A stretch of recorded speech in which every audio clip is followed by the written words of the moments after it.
Please welcome our first Mastering Your Job Search speaker, Mina Kayla Gambier, Senior Career Advisor from LHH, speaking on the subject of navigating and adapting an effective job search during a pandemic. Please feel free to use the event platform to learn more about Mina and her work at LHH in her speaker bio. Now, without further ado, I will pass it over to Mina to kick off today's workshop.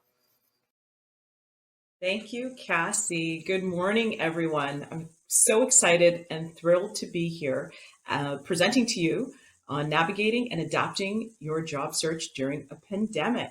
It is both my pleasure and privilege to have an opportunity to share with you what I have brought today. I'm thrilled to be able to inform and empower you to help you navigate and adapt your current job search. I really want you to take this information not only as knowledge, but also to be inspired to take charge of your own search for a positive and productive search. About me, who am I?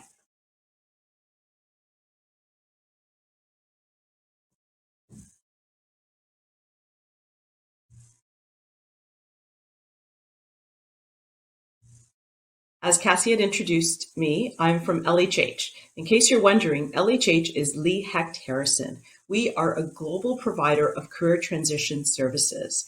What I do, I'm a certified professional career coach, job search advisor, and facilitator for career changers and job seekers.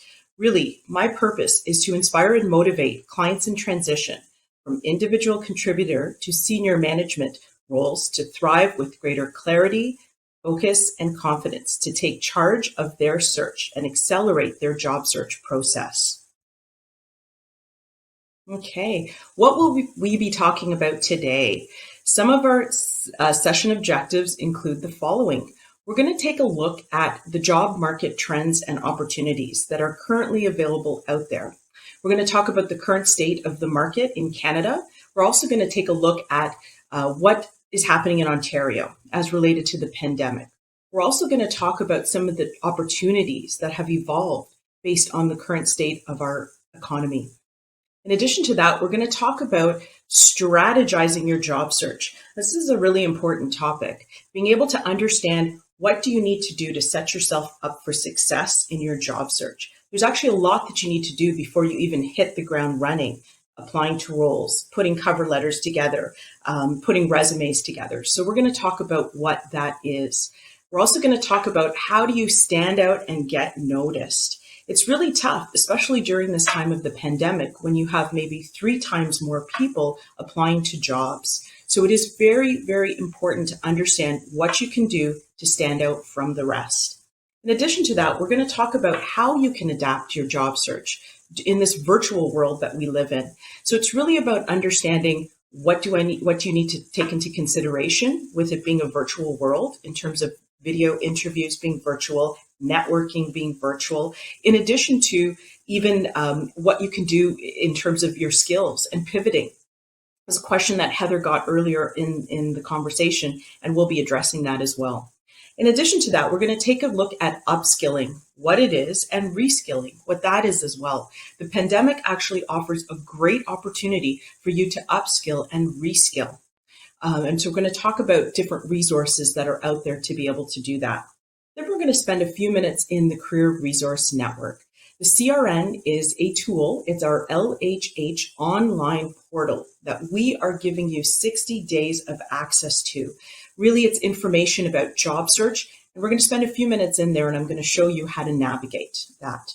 Now, and lastly, we're going to take your questions and your answers. They're really important. This is your time, and we want to set you up for success. So definitely be sure to use to enter in questions in the Q&A. Okay, so what is the current status of the job market today? Okay, what are we seeing happening? Canada's April unemployment rate is 8.1%.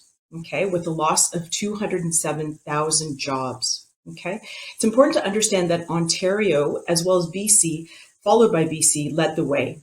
We saw a drop in about 153,000 jobs in April, and this was largely due to the tightening of the public health restrictions that we all saw, that we all experienced. It was the stay-at-home order that we experienced. What we saw in Ontario in terms of declines were, of course, as I just said, most affected by the public health restrictions. The sectors that we saw the most amount of impact were in the retail trade. So this is specifically related to the operation of non-essential stores. Okay, so just to let you know, store retailers actually make up 98% of employment in the overall retail trade sector. So these include establishments such as motor vehicle and parts dealers, electronics and appliance stores, food and beverage stores, clothing stores, general merchandise stores, and gas stations. So we're seeing a lot of that was impacted. As you know, the malls were closed. The only things that could really stay open were the grocery stores. Okay. What we also did see, due to the tightening of the public health restrictions, was an impact in the accommodation and food services. We saw losses in Ontario due to the bans on the indoor dining that were again reintroduced. Okay. We also did see a huge impact on information, culture, and recreation. Okay, and this continues to be constrained because of the public health measures that restrict travel, indoor recreation, and the size of public gatherings. Okay. However, on the flip side, what we did see in a lot of industries and roles that a lot of you are interested in, we saw industries where many activities are continuing to be very successful. These are activities and roles that are primarily performed remotely. Okay. We didn't see many of those roles affected due to the current restrictions. Okay. Employment, as an example, increased in areas of public administration, professional, scientific, and technical services, finance, insurance, and real estate. Okay. It's certainly good news because I know that based on the registration, the information that we did collect, many of you are looking for opportunities in banking, IT, HR, administration, different types of customer service jobs, real estate, and communications. And those areas were largely not impacted. Okay, so now that we have a better understanding of the Canadian labor market and, of course, what's happening in Ontario, let's take a look at some of the trends and opportunities that we're seeing in terms of industries and roles. Okay, similar to what we were seeing early on in the pandemic last year, the industries that are very closely related to essential services we're seeing a lot of demand. These industries include healthcare, health tech. There is a lot of demand in terms of healthcare for RNs, nurses, physicians, pharmacists, even hospitals. But to be able to provide all these services, they need a lot of administrative help. So even a lot of administration opportunities in healthcare. We're also seeing health tech. A lot of health technology companies, startup companies are coming out of the woodwork. So are basically emerging because of the current state. We're also seeing a lot of demand in technology, telecommunications, e-commerce, software. So all these areas that support communication, collaboration, productivity, and e-learning are still in demand. Okay, we're all at home. We're all looking for ways to continue to operate, continue to work remotely, and all of these different areas are still high in demand. We even see a lot of demand for digital entertainment, video games, streaming services, as well as, of course, CPG, grocery retailers, and food delivery services, transportation, and logistics. As you can see, all of these various areas are all tied to essential services and are very much in demand. Okay. In addition to that, what we've noticed in terms of roles is a lot of shift to online, shift to working from home. Okay. As a result of this shift to online sales, we're seeing a rise in the demand for customer service reps, delivery drivers, IT and support, help desk specialists, procurement and supply chain specialists, as well as warehouse workers. Okay. We're also seeing a shift of working from home. Okay, resulting in an increase in demand for admin assistants, IT specialists, security analysts, and architects. So all of this is due to being able to wanting employees that can work from home, as well as everything shifting to online. Okay, we also are seeing roles that relate to continuing to support the essential services. Okay, there's still an increased demand for essential retail workers, procurement and supply chain specialists, cleaners, maintenance workers, and warehouse workers. Okay, one thing that we are as well continuing to see is remote, contract, temporary, and even freelance roles. So those all relate, a lot of those relate to the gig economy. Okay. And what we do encourage all of our clients, as I'm helping them guide them through their career transition, is to be open to contract roles, to be open to remote roles, to be open to even temporary roles. Just sometimes it's a stopgap. It's something that you have to take, you take the opportunity right now to get to the opportunity that you want in the future. Okay. So now we're going to I'm going to ask you guys a poll question.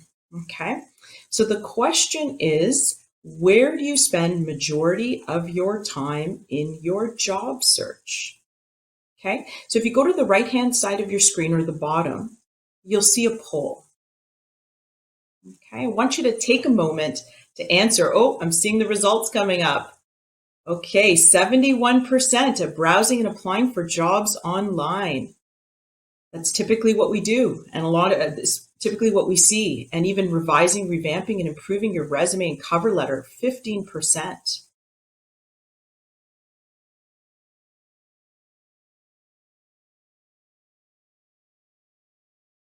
Okay. So, it's very interesting what that poll showed to us. It showed us that majority of the people spend their time applying online, browsing for jobs online, and exactly what we expected to see. Okay. And this is really going to be the game changer for a lot of you. You really want to understand where your time is being spent in job search. Okay. We at LHH recommend our clients spend 90% of your time in job search on contacting and growing your network. As you can see in the pie chart, 60 plus 30, that's where we recommend you spend majority of your time. And we recommend 10% on job boards. Okay. This is true regardless of economic fluctuations and even during the current pandemic. Okay. To be productive in your search, you want to use your time well. If there's one thing that you take away from this presentation, it is about how do you use your time in job search. Okay. When we take a look at where that 90% is broken down, 60% of it is spent meeting with people to tap into and grow your network. Okay. And the 30% is spent on updating and growing your online presence on LinkedIn. And what we recommend is only spending 10% of your time looking at job boards, postings, and applying. So this is really, really important for you to understand. Okay. And the reason why we recommend that networking is important, and I'm sure you've heard this in your job search, but it's compelling. Okay. The case for networking is compelling. Statistics show 70% of the jobs are landed through networking. Okay. And the reason why is because there's a part of this job market that's hidden. Okay. You may wonder, what do you mean about a hidden job market? This sounds a little suspicious. So when we talk about a hidden job market, what makes up that? These are jobs that aren't even posted online. So if you're going online, spending a lot of your time online looking for jobs, you're not finding them because those jobs aren't posted. Okay. And what we mean by when jobs aren't posted is the organization has identified a need, but they haven't gone to market, which means they haven't put a posting out. Okay. That's one. They're not online. They're not advertised. Another part of the hidden job market are jobs that are filled through referrals. Okay. When we talk about referrals, we mean referred either to a hiring manager or referred through an employee referral program in a company. Okay. So this is the part that you want to be able to tap into. Okay. It is estimated that about 80 to 85% of the jobs are never even posted online or advertised. Okay. As a result, the only way that you can tap into this hidden job market is through networking. So just really want to encourage you to network. Okay. Really important for you to be able to do that and for you to be able to tap into this hidden job market. And is a reason why a lot of the times you'll apply for roles and you won't hear anything back because they've sometimes even decided to go with an internal candidate in the organization, also part of the hidden job market. Okay. So now that we have an understanding of where we recommend that you spend your time, now we're going to take a look at how do we strategize your job search. Okay, so when we talk about strategizing your job search, this is even before you go and apply for jobs. Okay, so what is really important is now, of course, knowing where to get started. Okay, so we're going to go through a few things that you can do so that you can hit the ground running for your job search. Okay, first of all, you want to identify your job goals. Okay, we talk about identifying a job goal. What we mean by that is you really want to understand what are the job titles you're interested in, what are the industries you're looking at, who are the companies you're targeting. Okay, so I want you to recognize titles can often be misleading. Okay, you'll want to really do research on the industries, the companies that you're targeting, and targeting to understand what that industry and that organization refers to as titles for the roles that you're looking at. Okay, so really you want to take a step back. Okay, you want to come up with a list and ask yourself the following questions. Okay, what is important to you in your next role? Okay, you want to make a list of your must-haves. This includes location, industry, salary, health benefits, flexibility. What does flexibility look like for you? Okay, you also want to make a list of what you would be willing to forego, understanding that it is a competitive market and there will be some compromises. Okay, so once you get a better understanding of that, so you understand based on location, based on size of organization, based on industry, who am I targeting? Okay, so once you've gotten to that stage where you understand the organizations that you're targeting, then you don't want to keep this the best kept secret. You want to share it widely with your network. You want to send it in an email to close friends, to family members, former coworkers, anyone else who may be willing to help you in your search. Okay, most people want to help. I think that that's a big misunderstanding for somebody who's a job seeker and is asking for help. The understanding or the assumption or the limiting belief in a lot of cases is other people, why would they want to help me find a job? But really, they want to understand that you're looking. And if you can let them know what you're looking for, they can actually help you. Okay. And there's a lot of different ways that you can approach this conversation. It's not about I'm looking for a job. It is about letting them know. Of course, you're going to let them know you are looking for a job. You're going to let them know that you've done a lot of research. You've got some target organizations that you would love to be connected with. Okay. And then ask them if they may know somebody in their network that works in these organizations. Okay. And that conversation could be learning more about the company. What does the person, if you get connected with somebody that works in a target organization, you want to understand more about their experience. What do they like about it? What don't they like about it? Understand more about what their role is. People like to share their experience. Okay. If you're curious and ask great questions, they will let them do all of the talking. Okay. So that's really, really important. Getting a clear understanding of your goal. What is your target? The other thing you want to make sure that you're doing in terms of strategizing your job search is you want to be able to manage and organize your job search. Okay. You want to be able to manage your time on a daily and weekly basis by building and maintaining a schedule. Okay. You want to set up a routine and create to-do lists. Okay. And what this does is this helps to build structure in your job search. Okay. Because days can go by, weeks can go by. And if you don't have clearly defined goals and you don't have a way to get there, so some sort of structure to help you get to those goals, you won't feel as accomplished and as productive. Okay. Because usually when I get something done, I like to check it off a list and it makes me feel good. It makes me feel productive. Okay. What you also want to think about is, so as well as managing your time, to help support you in managing your time, you want to build a job search weekly plan. Okay. And it includes a balance of searching for jobs online, okay, which we want to spend only 10% of our time. But we also want to look at the other tactics that are going to help us in job search that we talked about, such as speaking to friends, acquaintances, also professional networking. Okay. When creating this, you want to think about that pie chart that I showed you earlier, okay, that we just reviewed in terms of where you should be spending your time. Okay. during the week.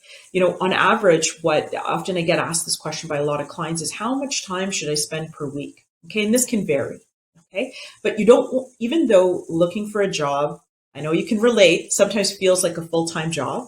Okay. Which it does. It's a lot of work to look for a job. What we recommend is about 25% of your week that you spend on job search. Then what you want to do is break down that 25 hours per week on your job search. You want to be able to break out that 25 hours per week in different job search activities. Okay. You want to ensure that the bulk of it, so 90% of that is spent in the areas of networking. Okay. Spent in the areas of, how do I build my online presence? How do I grow my network? Researching companies, getting more LinkedIn connections. That's where you want to be spending the bulk of your time. And that 10% you want to be spent on applying to jobs online. Okay. Staying and tracking your job search activities such as job applications, status, networking contacts and meetings, recruiters and target companies also is very important and will make the process smoother and minimize stress. So organization is really essential to the process. And what's also really important here is, if you are organized and you've got everything organized, then you're able to, if a recruiter calls, you can be responsive, because responsiveness is very important in your job search. Okay. The other thing you want to take a look at is, in terms of how you're going to strategize your job search, is find and apply for the jobs that you want. Okay. So instead of only using LinkedIn to look for jobs, use it to look for people, okay, that you want to connect with, because those people that you connect with get you one step closer, okay, to the companies and the opportunities in the organization. So this is part of growing and building your network, okay, getting online, putting yourself out there, okay, and again, 10% of your time only spent on clicking the apply button, okay. Okay. The other thing you want to do is, LinkedIn has a great feature where you can actually go in, look for opportunities. You can look up the organization. Okay. So you just type in the organization in the search field and you can see who may be connected to you. A direct connection, a first degree, a second degree connection. So that piece is really, really important when you're looking at who can I connect to inside the organization. Because as we talked about, it is through that hidden job market that you really want to be spending your time. So it's much more worthwhile for you to go online, look for those connections, and LinkedIn makes it so easy to do. Okay. The other thing you can also look up is recruiters. Okay. So there are, of course, internal and external recruiters on LinkedIn. So I do want to say that 100% of recruiters spend their time on LinkedIn looking for qualified candidates. So absolutely, we highly recommend you have a presence there. But in addition to looking for connections, people in your network, you can also look at the organization to understand and try to build connection with recruiters. So these are internal recruiters in organizations. Okay. Okay. The other thing you want to do is, once you do find somebody that is in the organization that you're interested in, you do want to ask for an introduction to the company, to a connection inside the company. Okay. Again, initiating conversations with employees inside companies that have the jobs that are on your target list. Okay. What you really want to do is conduct what we call informational interviews with them. You want to ask questions. You want to learn about them and their experience. Okay. The focus of the conversation should really be about the employee you're speaking with and the organization that you're interested in, not necessarily about a specific job or a specific opportunity. Okay. People are a lot more willing to give their time as well if they know how it's going to be used. So when you do reach out to them, let them know that, just want to make a connection, either if it's through somebody or maybe you're just reaching out to them. You don't know them, but this is an organization that you're interested in. You could reach out, letting them know, this is an organization you're interested in. Would love to have a 30-minute chat if you're open to that, to learn more about what you love to work, what you love about working there. Okay. That often helps to break the ice. Okay. And that, once you open up that door, then you can understand more about the company, the culture. Is it a good fit for you? The types of opportunities that may be there. Okay. So these conversations generally begin with the process of exploration and discovery about the organization, as I mentioned, the structure, the culture, what the company's strategy is, and especially in light of the pandemic. So it's an important time to be having those conversations. What are they facing? In this conversation, you can also ask if you're looking to get closer to, say, an opportunity in the organization, but maybe in a different department. Once they also understand what you're looking for, you can ask them, amongst your colleagues and contacts, who else do you think I should speak to? Okay, so this is a really effective way to start to build a greater network, a referral network for various opportunities. Okay, now we're going to take a look at how do you stand out and get noticed in your job search. Okay, so what are some of the effective job search strategies that will help you stand out and get noticed? Okay, one thing you definitely want to be doing is searching for the right opportunities. Okay, there are hundreds of online job boards, apps, aggregators, social media channels, networking groups, staffing company websites to go when searching. LHH has provided a resource package, which you can take a look at the list of job search websites. There's an exhaustive list put together. You can take a look at those. You want to use job search engines to find jobs by using keywords, okay, that match your skills and competencies, not only titles. As I mentioned before, titles in a lot of cases are often misleading. So you really want to, you're able to actually search using skills and competencies, and you want to be able to do that as well, okay? Often job seekers will search by role and title, and like I said, can be misleading. Okay, a classic example is roles in banks. Now, even though banking industry, they call it, all the different roles across the different banks can be different. So that's where the research really helps you to understand exactly what you're targeting, so that when you are searching for roles or searching for titles, you are searching for the right jobs. Okay. The other thing you want to be doing is customizing your resume and your cover letter. Okay, so this is really, really important. One size doesn't fit all. Doing a general blitz of your resume will typically lead very poor results. Okay, and you get frustrated because you don't hear back, and you don't hear back and you don't get any feedback. Okay, HR and recruiters want to see that you've taken the time to understand their needs.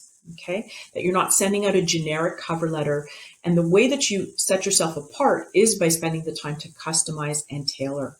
Okay, you want to specifically link your qualifications to the hiring criteria that they're looking for. So often what I recommend to clients is get the job description, get a highlighter. Start to highlight under the requirements section. You just want to get really crystal clear on what are those requirements that they're looking for. Okay, often in job descriptions, as we sort of covered a little earlier on, and as a nice segue to the next point, we look for, as women, look for 100% of the qualifications. Okay, and really what you want to understand is a job description is written pie in the sky, as some of my clients like to call it, purple unicorn. They could find, if a purple unicorn exists, this is what it would have. Okay, so in reality, that doesn't actually exist out there. But they put as many qualifications as they can so that they can get a higher percentage match, okay, with the candidates that are applying. Okay, so what I really want to encourage you as you're putting together your resume, as you're putting together your cover letter, take a look at the job description. Look at that requirements section. Are they must-haves, nice-to-haves? Be really clear about that. And then being able to show and being able to connect. I always say it's about connecting dots between what you can do and what they're looking for. The more you're able to do that, the more relevance you build. Okay, so you want to ensure that you are making those connections in both your resume as well as your cover letter. There's a great tool out there. The website is jobscan.co. I'm going to say it one more time, jobscan.co. So this gives you an opportunity to upload your resume or your resume and cover letter as well as a job description, and it'll give you a good indicator of what that match is like. Okay, so it'll help you to, where do you need to tweak? Maybe there's different areas that you may need to tweak. Okay, so that's customizing your resume and cover letter. And the next one, as Heather had referred to this earlier, applying to jobs even though you don't have 100% of the qualifications. As she mentioned, there was a study that was actually done that showed this. And the study basically showed that women will look for 100% of a qualification match, whereas men will only look for 60% of a qualification match. Okay. This would lead anyone to the question, why don't women apply to jobs that they feel that they're 100% qualified for? Okay. What was found in a study after the one that I just mentioned is that people who weren't applying believed they needed the qualifications not to do the job well. So basically, it's that they felt that they needed the qualifications to do the job well. Okay. But they didn't necessarily need all of those qualifications to get hired in the first place. So really what I want to encourage you to do is look at the job, look at the qualifications that they're looking for. Okay. When you come across opportunities, a general guideline that I've provided to you is really you look for 80%, okay, of, looking for an 80% match, okay, of the first 5 requirements. And the rest of them is a 60 to 70% of the additional requirements. Okay. I actually just had a client recently who was in that exact same situation where she knew there were 2 requirements she didn't meet. She pushed through it. She applied anyways. And then the next time I chatted with her, we were spending time on who does she know that works in that organization to really get her resume noticed and have it stand out. Okay, and it turns out that she actually knows somebody who she's directly connected to. She just recently did a course with, and she's going to be pursuing having conversations with that individual. Okay, so it's really, really important to just not look for that 100% match. You want to think about 60 to 80% of the first 5 requirements, and the rest you can look for 60 to 70%.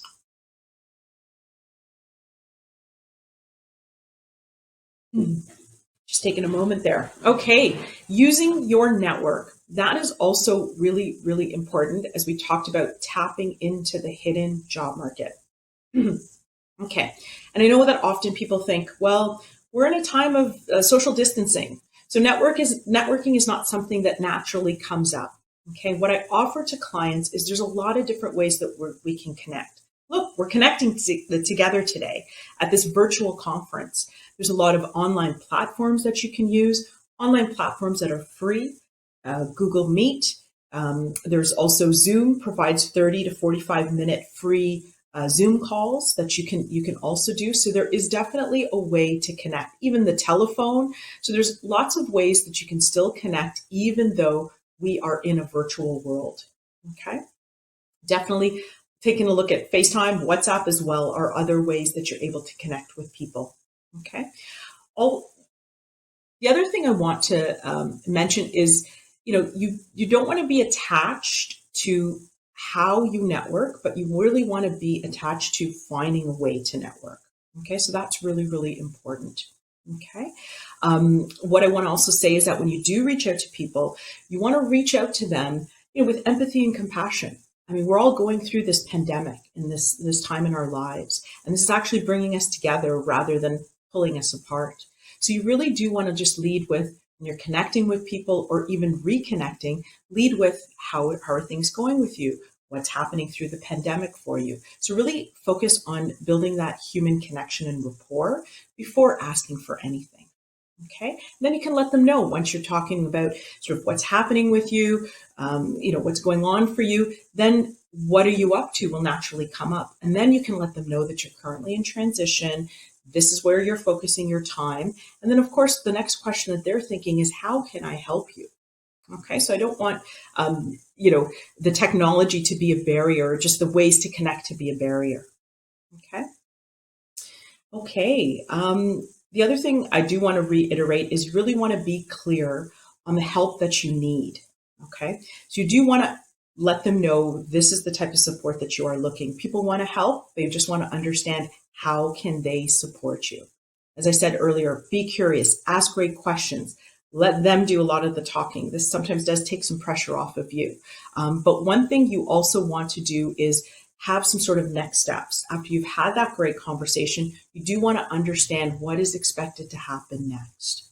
Okay, so that's really, really important as well. Okay. The other thing that I like to talk about when networking is building a referral network. Okay, that's one of the most effective ways to be able to network and to be able to connect with people. So even as you have a great conversation, you have maybe they've thought of some people that they can connect you to. Even if they haven't thought of some people in the moment that they may be able to connect you to, ask them. Ask them based on the conversation that we've had and what I'm looking for. Is there anybody, one or two people in your network that you can consider referring me to, or that you think it would be great for me to have a conversation with? Often what happens when you come to these conversations that organized, that focused, that targeted, and you mention a company name, often people will think, yeah, I know somebody there, or they will at least then be able to connect you in some sort of way. I often say that to job seekers because they'll say, well, I'm looking for a job. And then they'll get a little specific about what they're looking for, but not specific enough. Our brains are actually wired in a way to make connections. So you want to make it easy for them. So if you say, I'm looking at technology companies, love to work at the Google or the Amazons or any of the Apples of the world, then their brain automatically goes to thinking, who do I know at any of those organizations? Okay, so help them help you in your search. The more clear you are, the better able they can help you in your search. Okay, so definitely ask for those referrals to build your network. It's one of the most effective ways. I recently had a client. He made a career pivot during the pandemic. He was in a different, same industry, different role, and he wanted to pivot to a different role. He was in finance. He, in essence, made a career pivot, which means to a different role, same industry, within 6 months. And that's actually very impressive. And how he did that, he was having 7 to 8 networking conversations a week.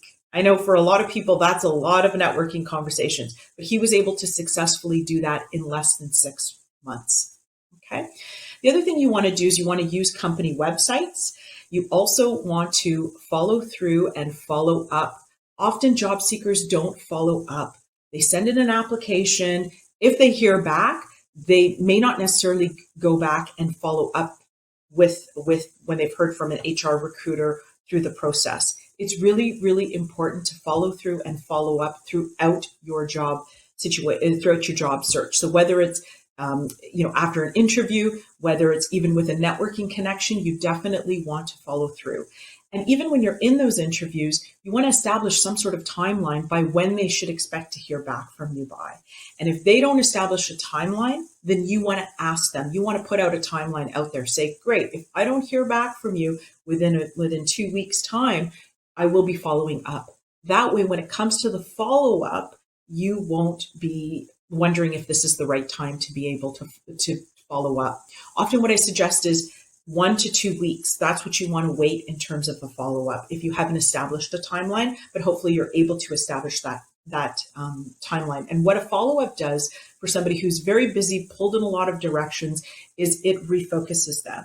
It gets them to, it also gets you to reiterate your interest in the role and stand out as a job seeker. Okay, so that is really important, the follow through and the follow up. Okay, also asking for feedback. Feedback is really, really important through the whole hiring process. Often people don't ask for feedback. Even if you don't make it through a process, that's okay. What you do want to do is ask for feedback to understand what went well, what didn't go so well, and what would you do differently. Okay, so it is really, really important to ask for feedback. Even though it can be uncomfortable, sometimes people, aren't willing to give the feedback, or the feedback they give isn't very productive. But I definitely want to encourage you to always ask for feedback. And this is for you so that you're able to improve yourself through the process. Okay. So now we're going to spend a few minutes talking about adapting our job search.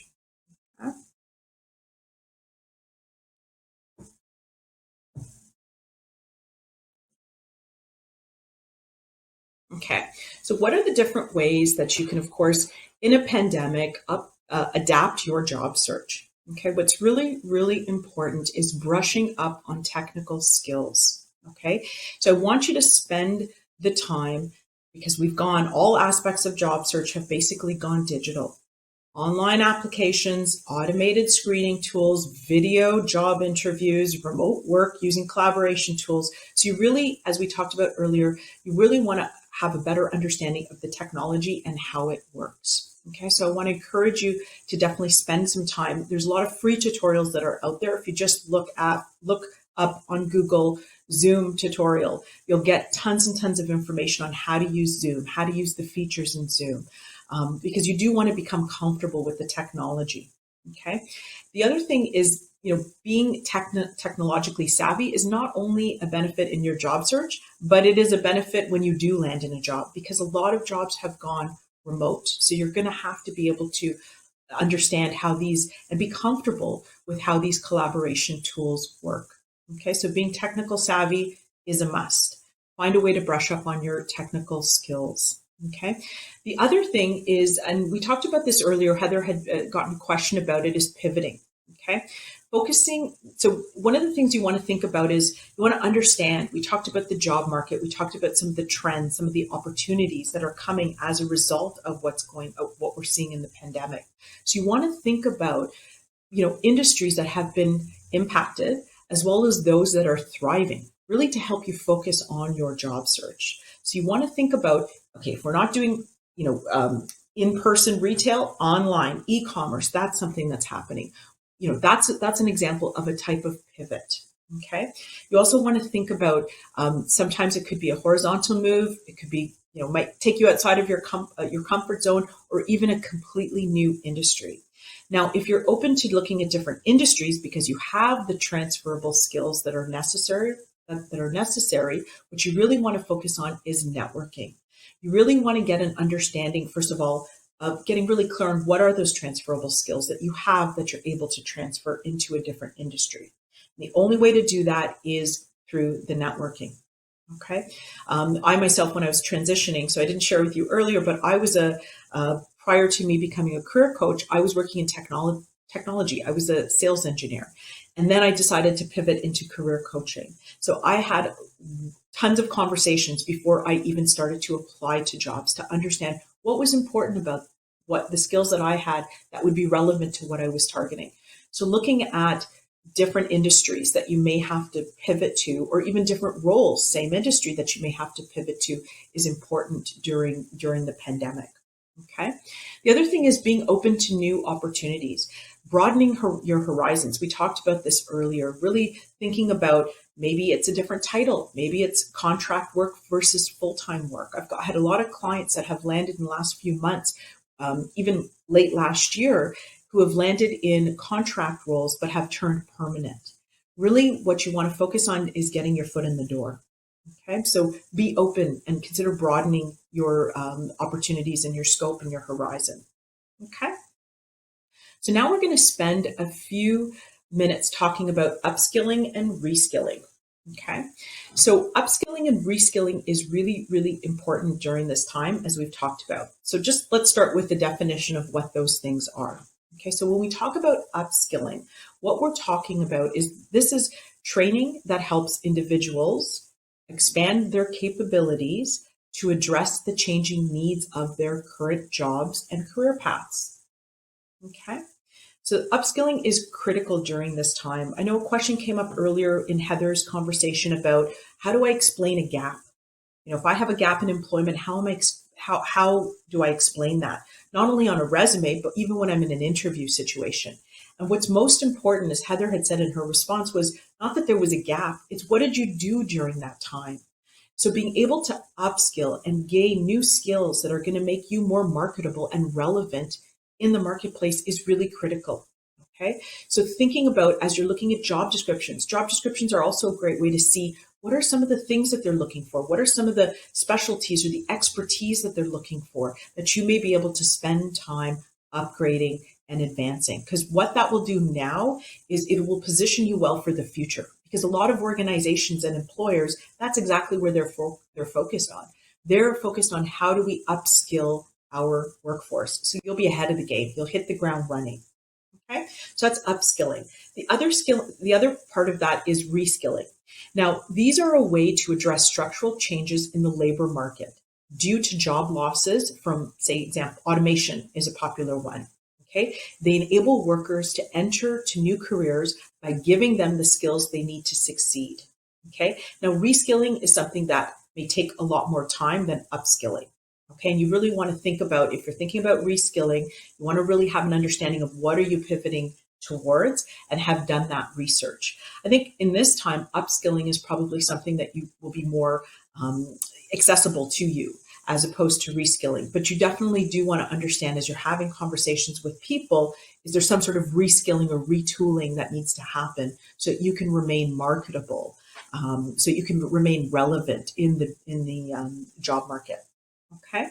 The other thing I want to talk about is you really want to think about what are some of the skills, even in the conversations that you're having with people, what are the skills, some of the skills that they're seeing that are needed so that you're able to get on top of that. You're able to do that in advance of making your career transition. Okay.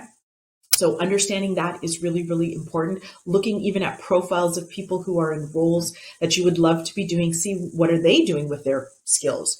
What are some of the courses that they're taking? What are some of the areas that they're developing in? So this is also a really good way to take a look and see where are those, to be able to identify, what are the skills that are needed for your own career development.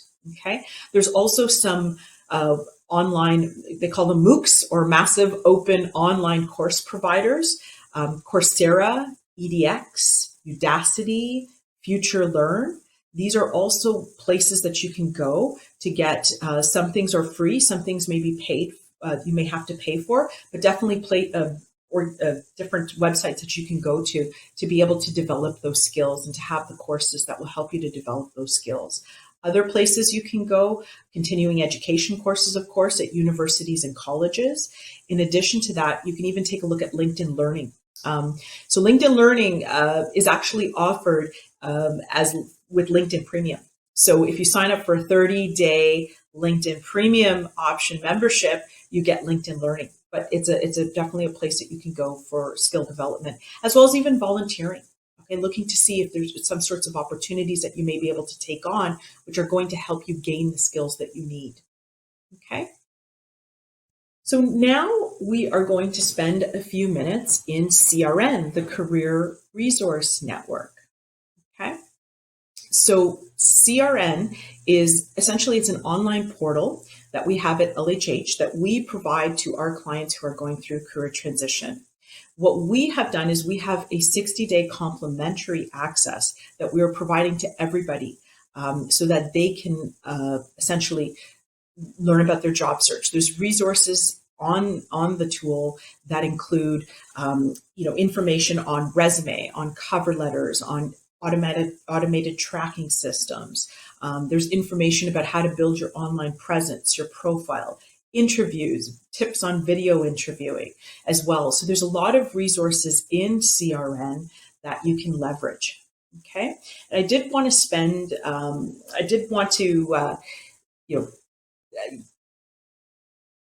a few moments in CRN to help with how to navigate the different areas of the Career Resource Network. Okay, so once you get your access, and we'll give you details on how to do that, this is essentially what you're going to see. Okay, so this is the CRN. You're going to see, as I talked about, your online profile, building a professional brand, your accomplishment statements, writing your resume. You just click on that. You'll get some great resources that are available so that you're able to understand, say, on a specific topic related to job search, like resumes, chronological, functional resumes, creating an effective resume, the different parts of the resume. Okay, there's some even some resume templates that you can download as well. So I want to encourage you to take a look at the various resources. There's tons and tons of resources that are available on this site. In addition to the branding piece that we just talked about, what about the readiness? Okay, the readiness is also really important. One of the ones that I want to point out is researching companies and industries. We talked about this earlier in terms of, before even getting into your job search, really getting clear on, based on location, based on size of organization, based on industry, who are the target organizations. So this is a great place to go to get information on how to research companies, industry. Okay. What I also wanted to point out to you is we have some information on interviews. Okay, so if you just click on interviews, this is a great little section that helps you with video interviews. There's also a video interviewing guide that you can download as well. Okay, and it's also in the resource package that LHH has provided. So this video interviewing guide is great because it gives you tips and tricks, what to anticipate, what to expect in your video interviews. Okay, so definitely want to recommend that you do take a look at the resources that are available in CRN. In addition to that, we also have what's called a learning center. So we have resources. There's a bunch of self-paced resources that are available. As you can see, telephone interviews, job search methods and correspondence. That's also a great one that helps you to understand, what are you're having a whole bunch of different correspondence through job search. You're having follow-ups. You're having thank you letters. So this is a great little session to watch, which will help you to understand more about how do I target my cover letters? How do I follow up? What do I write in a follow-up email? What am I writing in my thank you notes? So I encourage you to just take a look at some of the resources that are available here. Okay, and these are all recorded options. So you can take a look at those. In addition to that, we also have written resources that are available. One thing that I definitely wanted to point out is the negotiating, think more than money, is a great little piece that helps you to negotiate an offer. So when you do get an offer, it really helps you to understand taking a look at the offer. How do you evaluate the offer? What are some of the things that you want to ensure that you're taking a look at? And really strategy and approach when you do get offers. So this is one that I definitely would recommend that you do take a look at. We also have some links to salary websites for you to get salary information on, when you're answering that question, what are your salary expectations, but just great resources to help you to be able to answer and negotiate, okay, when you're given an offer. So a few of the resources that I wanted to point out, and I'm hoping that you will definitely leverage your 60-day complimentary access of the CRN, because there are a lot of resources that are available that will be helpful during your search. Okay. So now we're going to move on to sort of the way that you can get access to the Career Resource Network. So there's 3 easy steps that you can get access. Okay, so like I mentioned, you've got 60 days of complimentary access, and this information will get sent out in terms of how to register. First, you do need to register for it. Once you do register for the access, it'll ask you for an authorization code. You put in the authorization code, you complete the form, you let them know that you're part of Dress for Success, and you will get access into the Career Resource Network. Okay, so we're moving right along. We're through the final stretch of the presentation, and then we'll open it up to your questions and answers. And I can't wait to see what questions and answers are there. Really, I want to leave you with a really, really important message and really bringing together a lot of the information. I know that I've given you a lot of information, a lot of things to think about, hopefully a lot of things that you're going to take away and be able to really integrate in your search. But I want you to understand that first and foremost, what is most important during your job search is really taking care of yourself. Okay. And I can't stress this enough, that taking care of yourself, how you're showing up, sort of the being of job search. Are you positive? Are you optimistic? Are you feeling hopeful? That all comes up. When we talk about body language, or we talk about communication, 90% of communication is the nonverbal. Okay, so it's not what we say, it's what we don't say. So during job search, I want to encourage you to definitely take care of yourself during your job search. I'm going to offer a few different things that you can do in order to take care of yourself while you're in your job search. Number 1, stay positive. Really, really important to stay positive. Part of staying positive also is about your focus. So as we talked about, really being able to get clear on what are some of the organizations, getting a job search plan in place. Part of the LHH resources includes a template of a job plan that you can start to put together, getting really intentional at your job search. Okay, so that focus is really important. Developing that list of target organizations that you want to approach is going to be really, really important through all that. Asking for connections, often in job search, because as we saw in the statistics, 70% of the time is spent just online applying to jobs, not connecting with any people.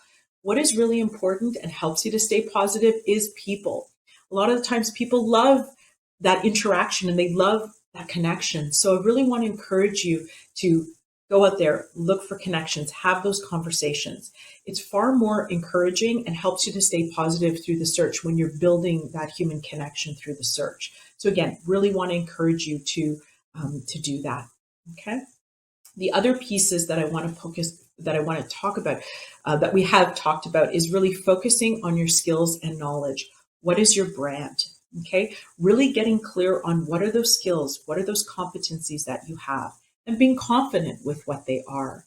Really, Heather had talked about this in her presentation about understanding the stories, right? Being able to talk about, when you're talking about reliable, having an example of a story that shows that you're reliable. Okay, so those sorts of things are really, really important. Okay, as you're going through, being able to talk about what you can do, these act as proof points. So really spending time on your brand, who you are, what you bring to the table based on your experience, your credentials, your qualifications, your education. Okay, so bringing that together is all part of your brand. And getting really clear on that. Because once you're clear on that, then you can get really clear on what you can do for somebody else. Okay, and relating your skills, and that makes you marketable. Your skills and competencies being able to relate that makes you relevant, and it's really, really important as you're going through this process. Okay. The other thing I really want to stress upon is being healthy. Okay, exercise. Really, really important. Whether it means going for a walk, whether it means going for a bike ride, whether it means whatever that looks like for you, definitely make sure that you do that. There's proof that we have in terms of science that say when you exercise, it releases a chemical which actually combats the stress hormone. Okay, I can't remember all the cortisol, and it releases endorphins. And endorphins is a thing that makes you positive, that keeps you going. And that's why exercise is really, really important. So definitely make sure that you are exercising. Get out of the house. Really, really important. Go for a walk. We may be socially distanced, but you can still be in touch with family and friends that have been in your bubble. Okay, that is also really, really important, that human connection. Okay, and the last piece is, of course, using CRN. Okay, so I really want to encourage you to leverage the 60 days that we have given you complimentary access to the Career Resource Network. Like I said, various topics on job search, such as information on resume, LinkedIn, cover letters, interviewing, negotiation, taking care of yourself during transition. So the resources are there. It's really about you leveraging them. Okay, so we're going to move on to questions, but I want you to all take just one moment, okay? And I want you to think about, what are your next steps? Okay, I've given you a lot of information, and I encourage, just as I encouraged you in all of your networking conversations, you're going to ask the question, what is the next step? I want you to ask you the question, what is your next step? What is the one thing that you're going to take away from this presentation and you're going to commit to actioning?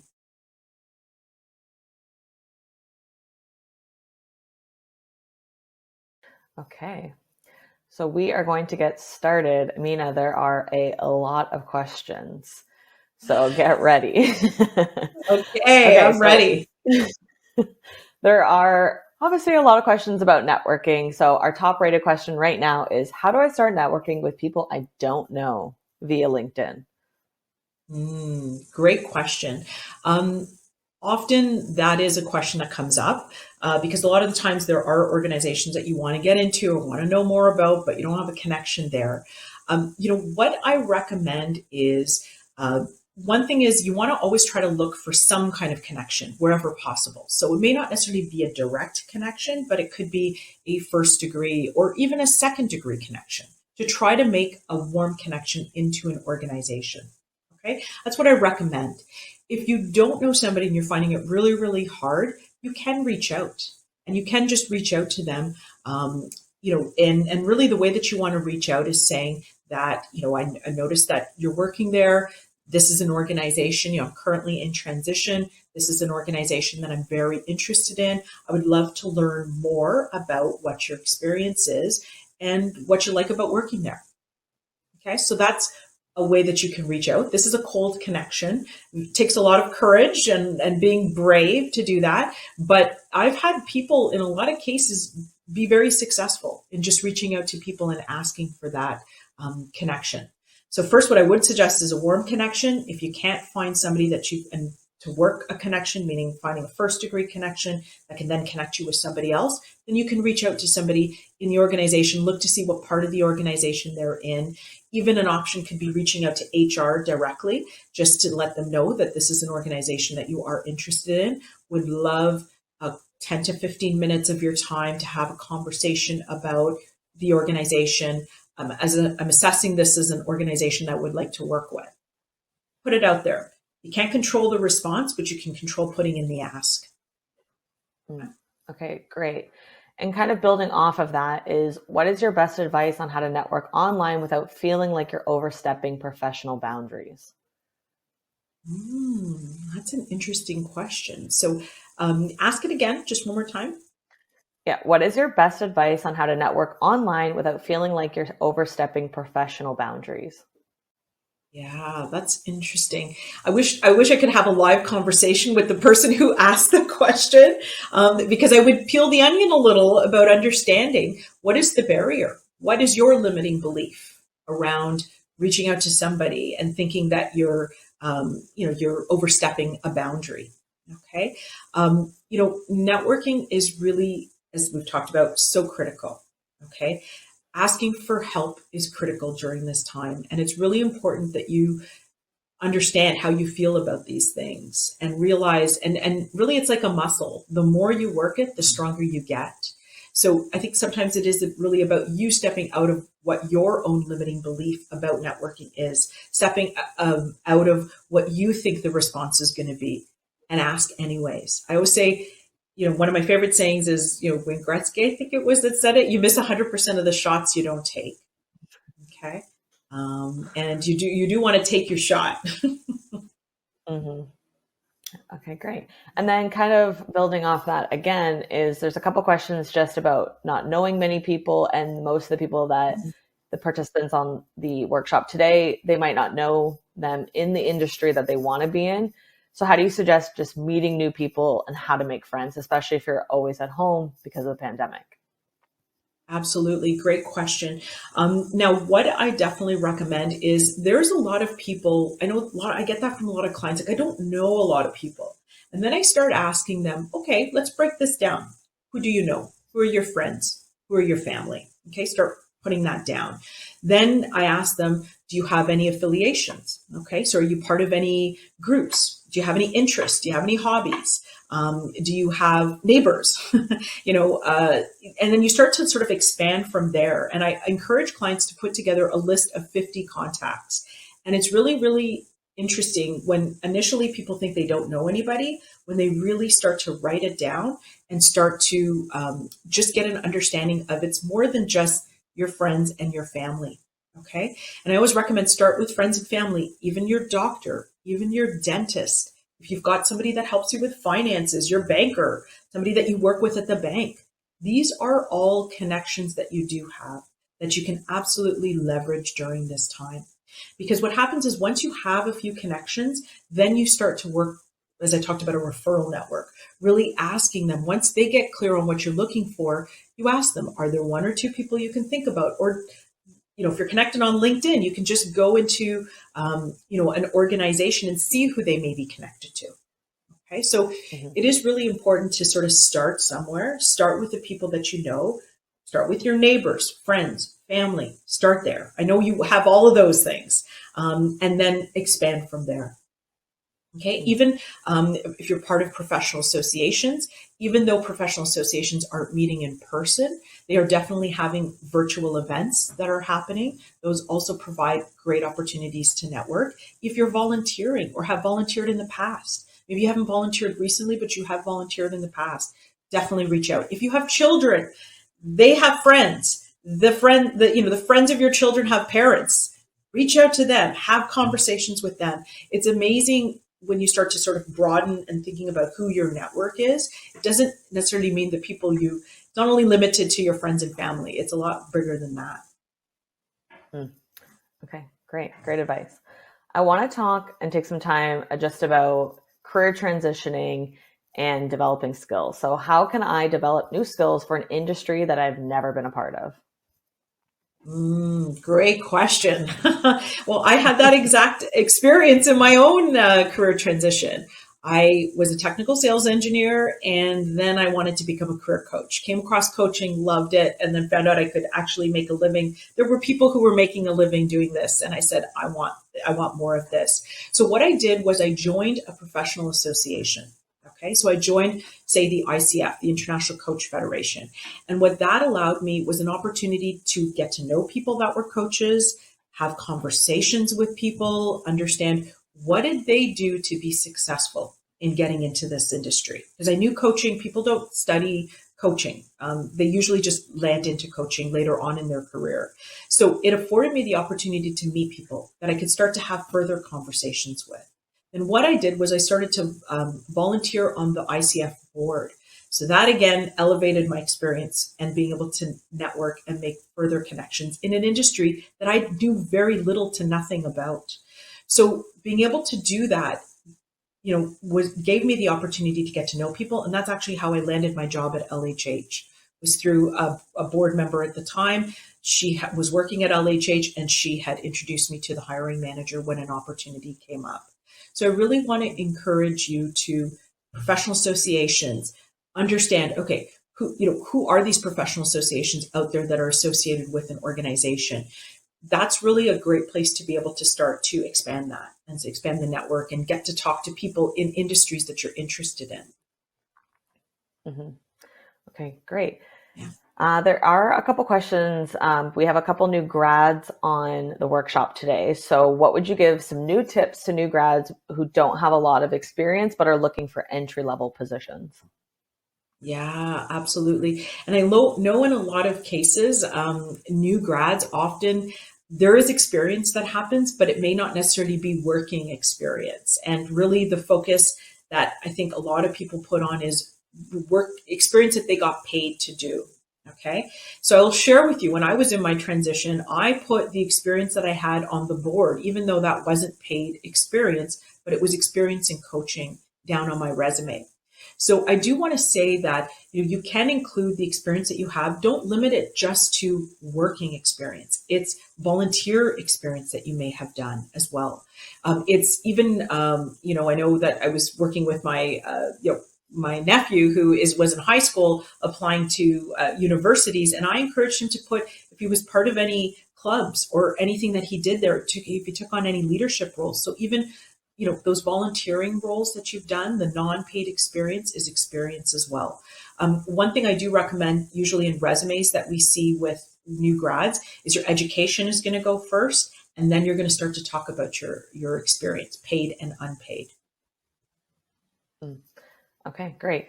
And I have a question on the flip side of that is, what if you don't have specific degree or educational background, but have experience through volunteering and jobs? Will you be considered, even if the educational requirement is in the job description? It's a really good question. And you know what, to a large extent, that really depends on how sort of the system, or what we call the ATS, the automated tracking system, is set up. So when you submit an application, if it's submitted through a LinkedIn or a company website, it's not going to a person, it's going to a machine who's looking for a match, right? So they're looking for keyword match, they're looking for that experience match. So that can be definitely being, if they're looking for people with, say, a certain degree or a certain level of education, and you don't necessarily have that level of education, it can be a barrier. Okay, so it can be difficult on an automated way to be able to tap into that. But what I recommend to clients is you really want to think about, how can I get this application in front of a person?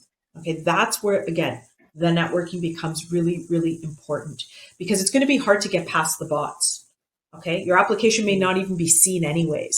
So I always say, apply to those opportunities, but then leverage LinkedIn to look up the company. Who do I know there? How can I start to make connections inside the organization so that my application gets to the right people?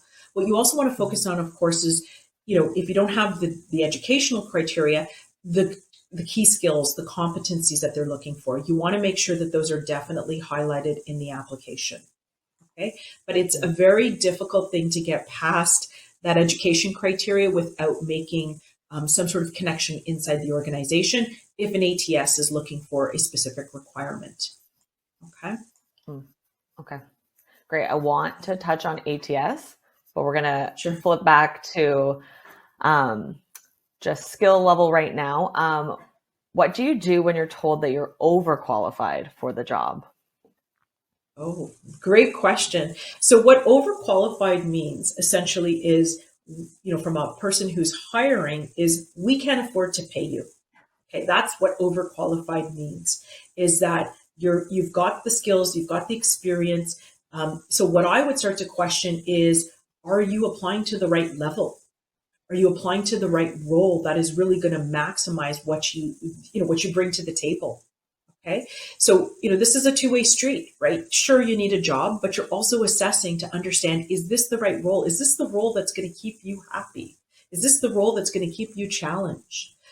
So it really, I encourage clients to understand when they talk about overqualified, that's really what they're referring to, that you've got skills and experience that far exceeds what's required for the role. And even though you may think you can do it, where this starts to come up is when you start to talk about salary expectations and what you expect as a salary. So what I recommend to clients is, instead of just looking at titles and roles, and these things can be sometimes misleading, is really look at the number of years of education.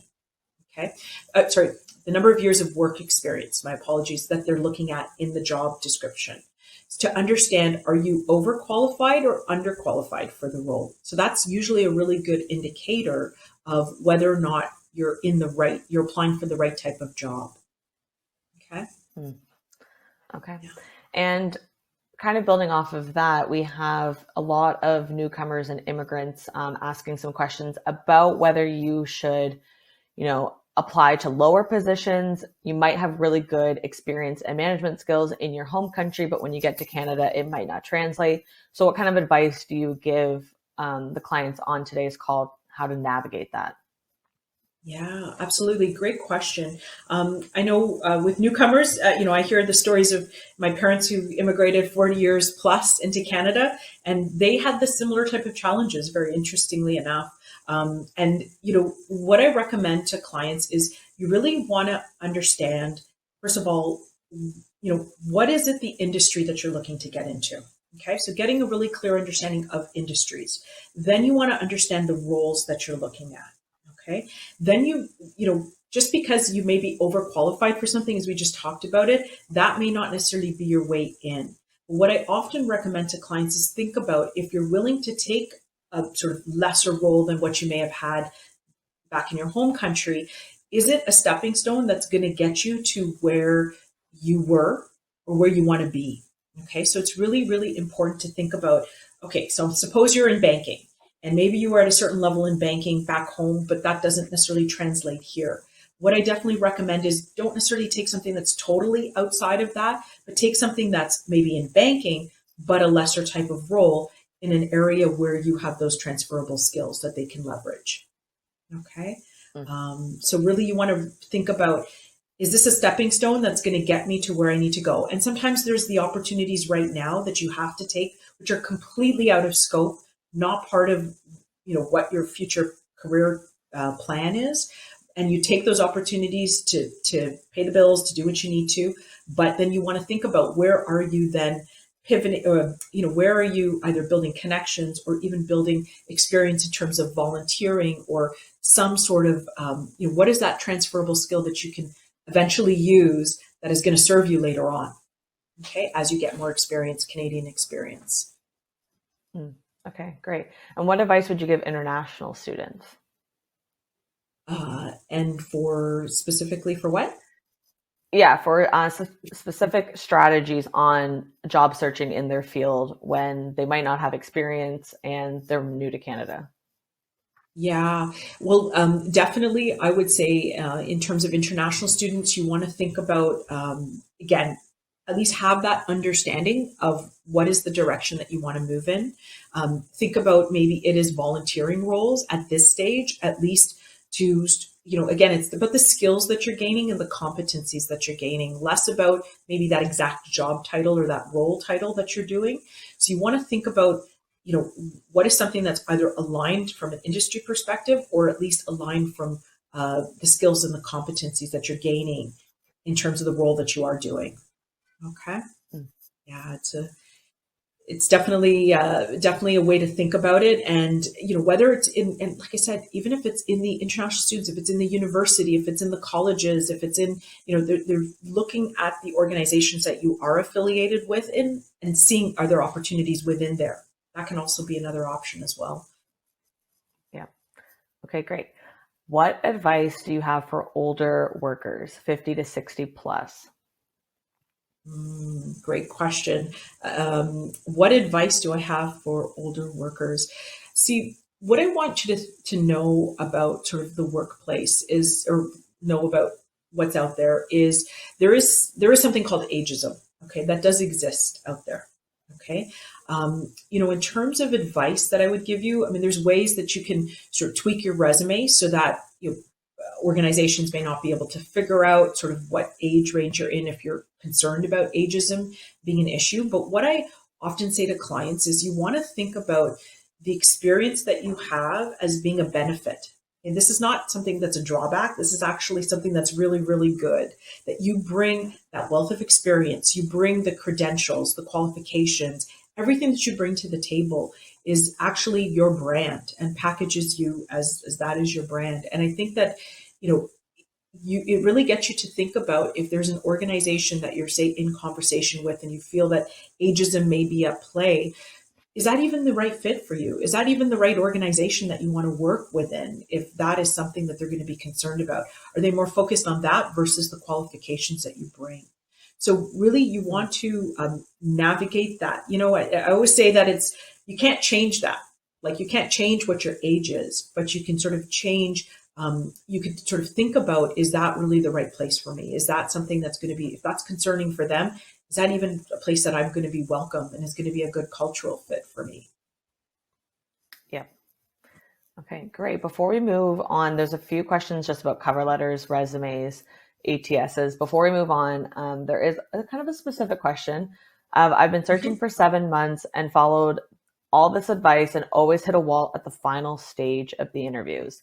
I'm thinking about recruitment agencies now. What are your thoughts? Are they efficient and reliable?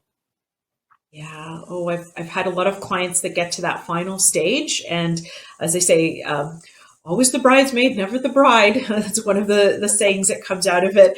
So just to touch on that very briefly, what I want to recommend is if there is a way to get feedback.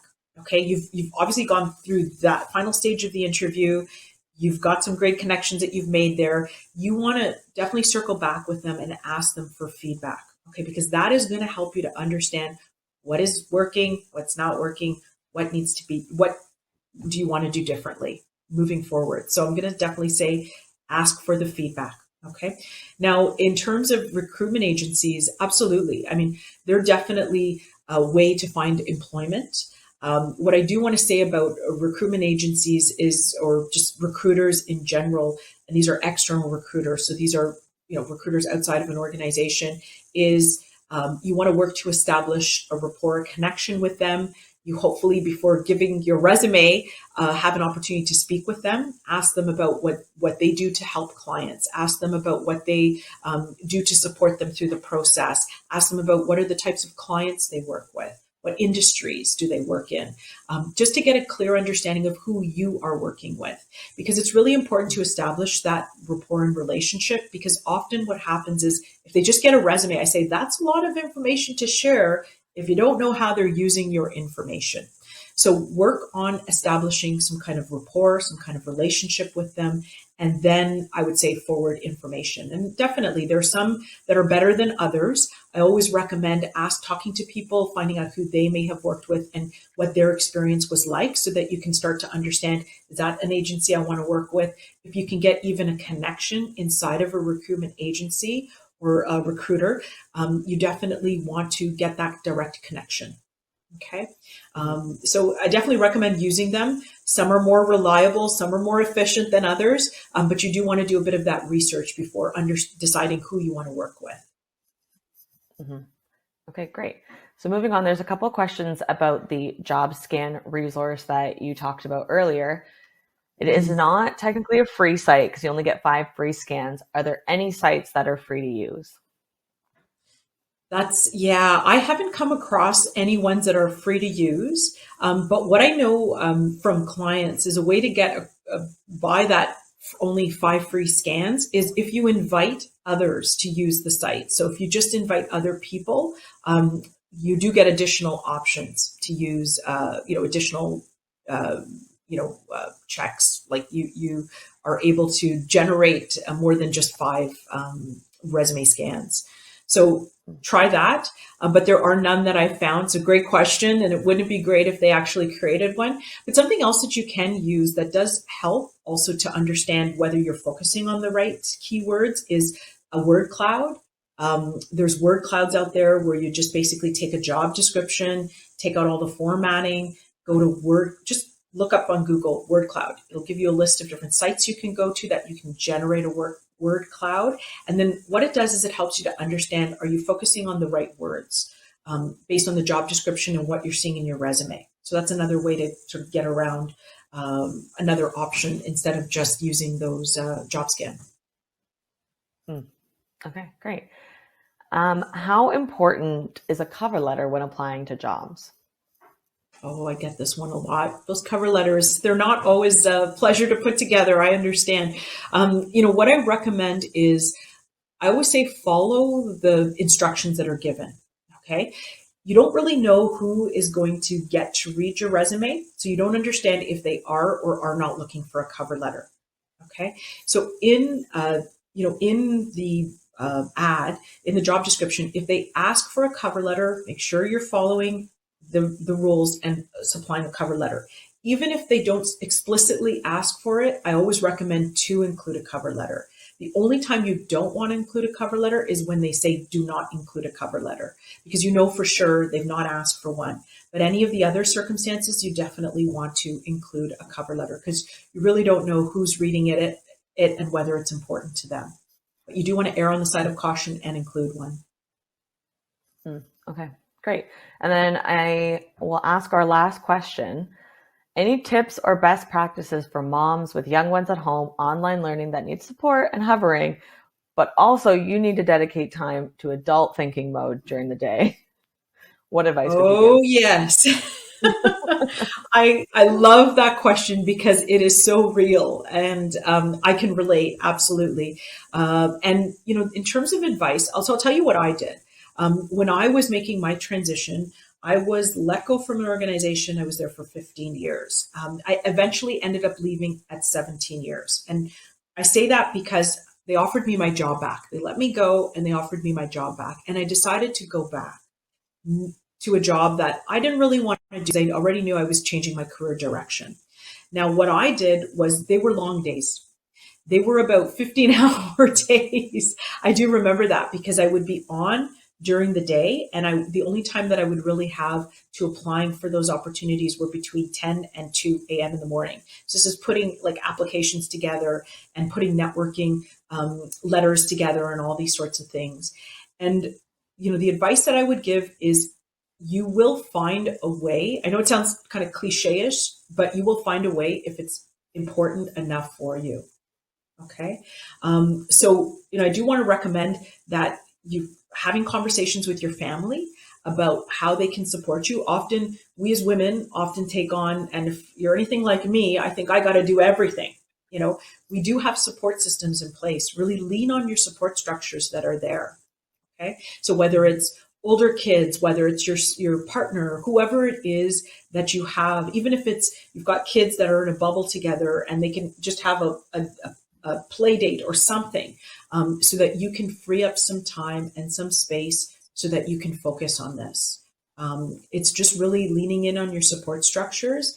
And sure, it may even involve a little less sleep some nights of the week, but really, if you're that clear and that focused, it's that relentlessness that Heather had talked about earlier. You will find a way to get it done and to be successful. So asking for what you need for the members in your family, for the people around you is important. But definitely sleep is really important as well. So finding a balance between all of those activities. Great. Okay. There are a couple questions just about the CRN trial, so I'll just address it. You can log on. There is no deadline to sign up, but once you do sign on, you have 60 days to use the platform. We will be uploading a PDF of all the information on how to access the platform, what you'll need to access it with links in the document section. You'll be able to see that by tomorrow if you're going to join us, which you definitely should. So all that information will be there. So thank you so much, Mina, for today's session. Super inspiring. And thank you again. I know we still have a ton of questions, but I know that a lot of the questions that are asked today will be addressed tomorrow because we're going to be talking a lot about interviews and resumes. So don't worry. Awesome. Thank you, everyone. It's been really a sincere, I said this earlier, it's been a pleasure and a privilege to be able to speak to you guys. I miss seeing you guys in person. Last year was really just that opportunity to connect with all of you. I wish you all the best in your search. Take care of yourself and take charge of your search. There's been lots of information that has been shared today, and I really hope that you remember that one thing that you committed to and definitely use it in your job search moving forward. I wish you all the best, and as I always, the intention I set up for job seekers and career changers is onwards and upwards. Okay? Great. Thank you so much, Mina. Okay, so again, thank you to Mina for our wonderful session that we had today. I also want to thank our sponsors again for making this event possible. And thank you to all the Dress for Success Toronto staff for putting in all this hard work to make sure this conference runs smoothly. And last but definitely not least, I want to thank you, the participants. We're extremely grateful to be hosting another year of Mastering Your Job Search, given the circumstances, but we're so thankful that you're able to come and attend and participate, even if it looks a little different this year.